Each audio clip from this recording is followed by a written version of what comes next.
whether you see yourself as a deaf person or generalist seeking more breadth, that can be very helpful in orienting classes you take.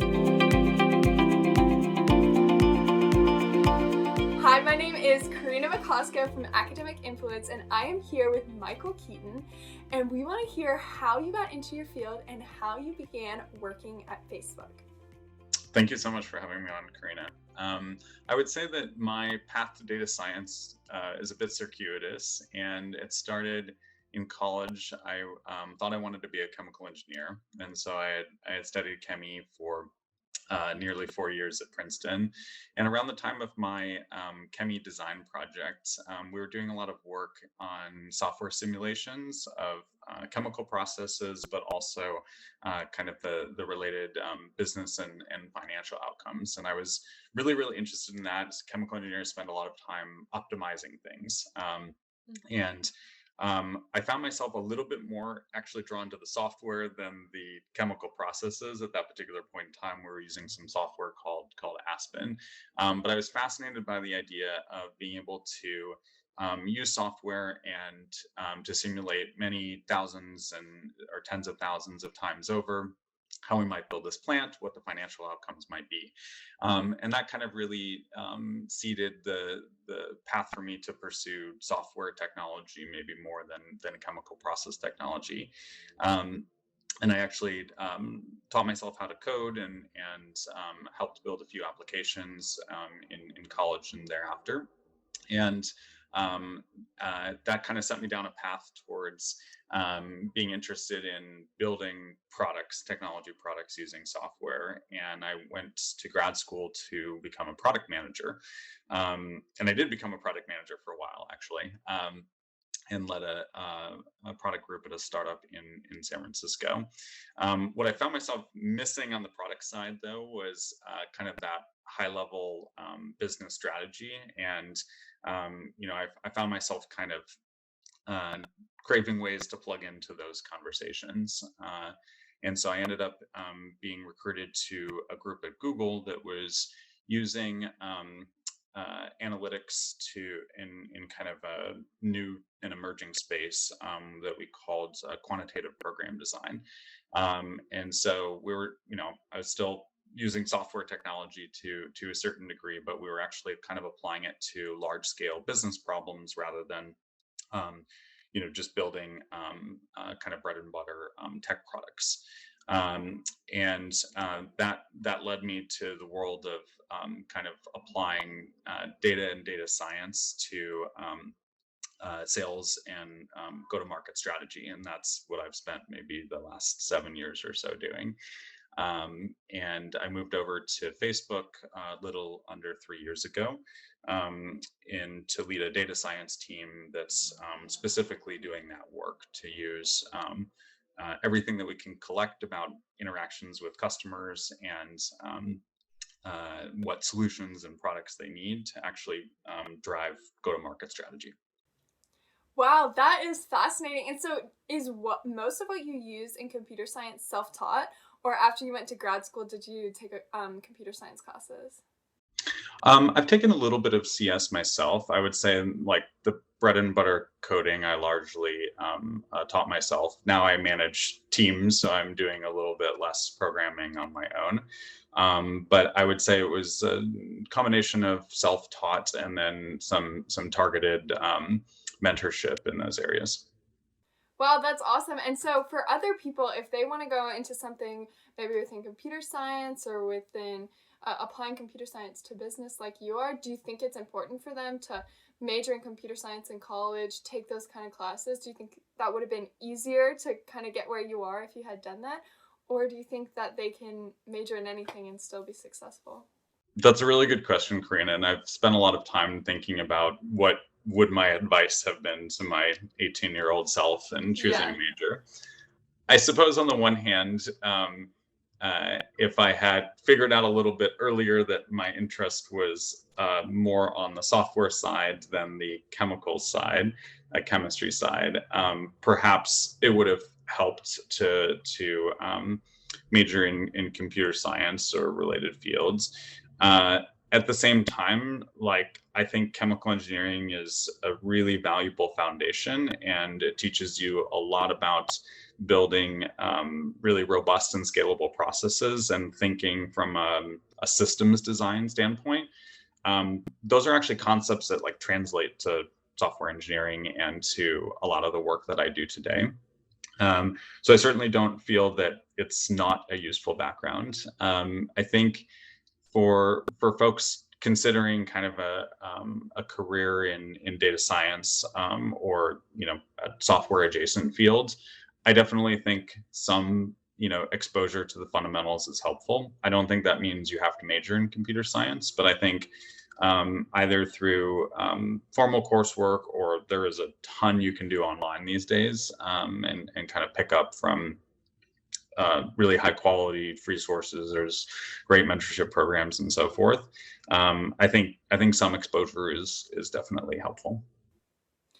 Wow, that's so interesting. And so, also on the flip side of that, do you think somebody who goes and majors in computer science can go straight into the workforce, or do you think there's a lot that you have to learn on your own about programming that they're not going to teach you in a CS class? It's a really good question. I think the world has moved towards more practical CS degrees, say in the past 5 or 7 years. However, there's definitely a gap between sort of the theory that we study often in formal coursework and like what is required on the job. So my perspective is like a blend of academic training and practical experience really helps. So while my academic training was chemical engineering, then I actually spent a few years working before I went to grad school for product development. I felt I really got a lot out of my master's program because I had had some work experience, and you really start to tune, okay, these are like the gaps in my skill set. This is what I'm going back to school to learn. This is what I'm hoping to come out with. And I felt I was much more directive and disciplined in kind of what I took on in grad school as a result. So I'm in favor of kind of blended career paths where you do a combination of formal training and either work experience, or a lot of schools will have externship programs now, or co-ops. I think those are really valuable. Wow, and that is great advice to a lot of the young people who watch these interviews, is that you don't have to know what you want to do going into college or even leaving college, because sometimes that practical work can be what fuels your career. So yeah, I think that's really great advice. And so now, working for Facebook, I mean, it's could argue the largest company right now. What is it that you're doing, and what's kind of your goal with that going forward? Yeah, I mean, I'm kind of fascinated by the field that I'm in, and I really like solving the kind of problems that we solve. We get to work at massive scale at the size of company Facebook is. There's obviously like millions of customers, many questions you can ask about those, and as a result, fundamentally, those are really like data science questions, almost. I'm someone who I find there's like a lot of value in breadth from a career standpoint, and like I think it's even though I've spent kind of 7 years in some flavor of go-to-market strategy, I've kind of looked at that space and the same business, right? Google and Facebook are not fundamentally different business models, but looking at it through a different functional lenses. So even though I manage a data science team now, prior to that, I've done more like traditional strategy and ops program management, and also I had some experience on the product side. So I'm viewing kind of my the experiences that I'm building now as helping to broaden my functional experience, while still staying in one industry and kind of the same broad customer segment. And I think there's a lot of value in that. And I think that by building that breadth, it kind of sets you up to do a lot of interesting things in the long run. Like if, for example, you want to run a business unit in the future, having done, sort of 5 or 6 of the critical functions for that business unit, maybe run a technical team, maybe run a team that bears a quota, maybe run a strategy org, maybe run a business planning and operations team. Having those types of experiences, I think, sets you up very well to build a long career in that space and to become a really well-rounded leader. Wow, that's awesome. So you think that the variety of stuff that you have been involved in, I mean, chemical engineering, and then your master's program with business and computer science has really set you up to be a better leader or more valuable in whatever field? I intend to stay in this field, broadly speaking. I think small, medium-sized businesses and go-to-market strategy in that area is something that I care a lot about. What I mean to articulate is like I'm building breadth of function. I haven't only, I've done things beyond just data science and being a data science leader. Right. I've done more bread and butter strategy and ops and as well as product management. So I've kind of looked at the space through a few different lenses, and I think that type of breadth then if you want to run a business unit overall in the future, that's very valuable experience. If you want to start your own company in the future, these can all ladder into those. So I'm a fan of breadth actually over time, and I would say like the depth piece I'm building more of is on the people leadership side. Oh, that's awesome. And so, beyond just your field, computer science in general, where do you think that's headed? Because right now it's one of the biggest fields. It's kind of been incorporated into everything, business, chemistry, everything. And so, right now you can kind of get into it just having like self-taught like you were with minimal training. And where do you think it's headed? Do you think it'll continue to be a very accessible field for people so that maybe even if you don't get a college degree, if you're very well trained and self-taught, you can get into it? Or where do you think computer science is headed? Yeah, I think there's a few really interesting trends. I'm definitely bullish on the space. You'll see headlines and kind of top investors talking about like software eating the world. I kind of do believe like that is happening in a lot of industries. I think there's two dynamics. One is like sort of the rise in importance of the big tech companies that play a really critical role in our lives, whether it be on our devices, how we connect with others, how we communicate, how we get our groceries and so forth. Like that trend I see continuing, and we will need more and more folks that can write code, can program, can lead those teams in that part of the economy. I also think there's another trend where traditional industries that you wouldn't say these are CS industries or sort of historically like places where data science has played a role, though places like healthcare, aerospace, defense, these types of industries are really being transformed by the same digital tides. And those types of companies are building out their own data science teams. You see them having chief information, chief technical officers play, a stronger role in the influence of the C-suite. And so I think even if your field or your area of focus is not in what we might consider software technology or traditional IT, a lot of these other industries are applying digital tools in similar ways. And so even leaders in healthcare and some of these other industries, I think would benefit a lot from exposure to analytics techniques that we've been using for longer in kind of the traditional software technology and IT companies. Wow, yeah, I think you're absolutely right. I mean, CS is being every industry can benefit from computer science, just like digitalization. I mean, I really do think that's where kind of our society is headed. And so just closing out, advice for people who maybe have seen the same trend you are, where computer science is really taking over like healthcare or like biology, chemistry, any type of field, and they're trying to decide whether they should like minor in computer science in addition to whatever field they want to go into, or whether they should find a mentor who can help them learn computer science, or just try to learn it on their own. What advice would you have for them is the best way to become marketable in computer science and go into one of these fields that's not traditionally computer science related? Yeah, it's a really good question. I sort of have three broad strokes of advice for folks thinking about those questions and students in school.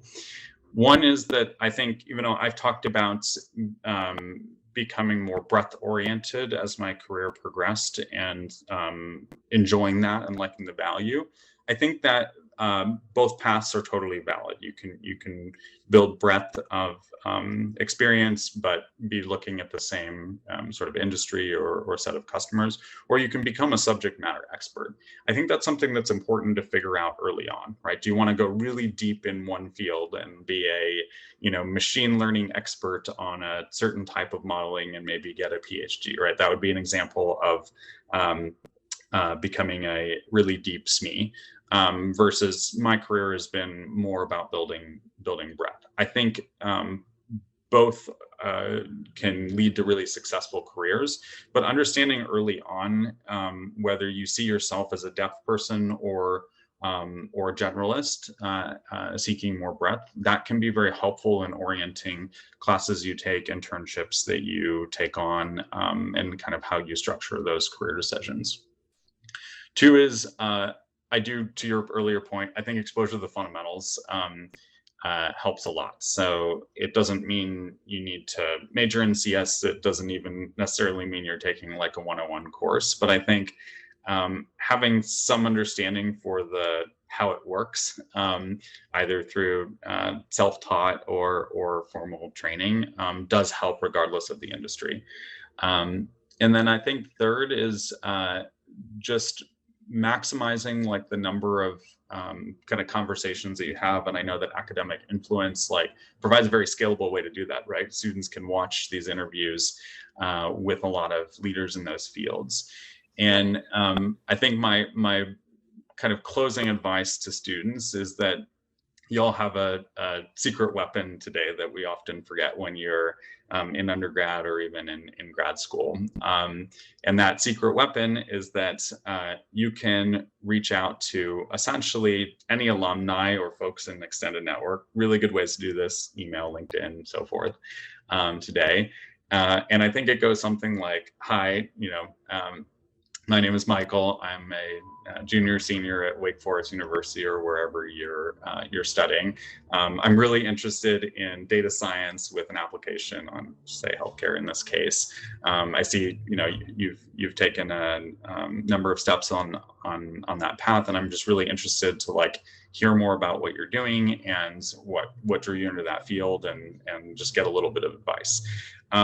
You'll find the hit rate on those types of reach outs is really, really high. And that sort of secret weapon kind of goes away when you're outside of the academic spheres and more in the working world.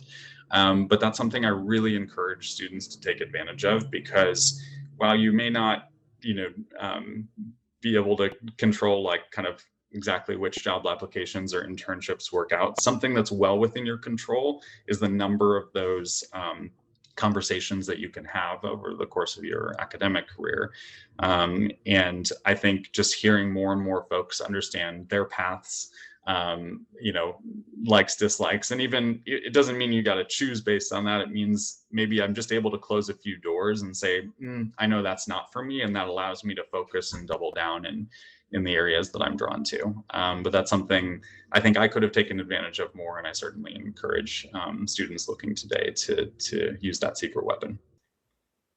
Wow, that is fantastic advice, because I don't think a lot of people realize that just reaching out, shooting your shot, and I think I agree with what you said. In college, a lot of people will reach back out to you. So thank you so much for this great interview today. It was really just fascinating getting to talk to you. And yeah, I think you gave some great advice. So thank you so much.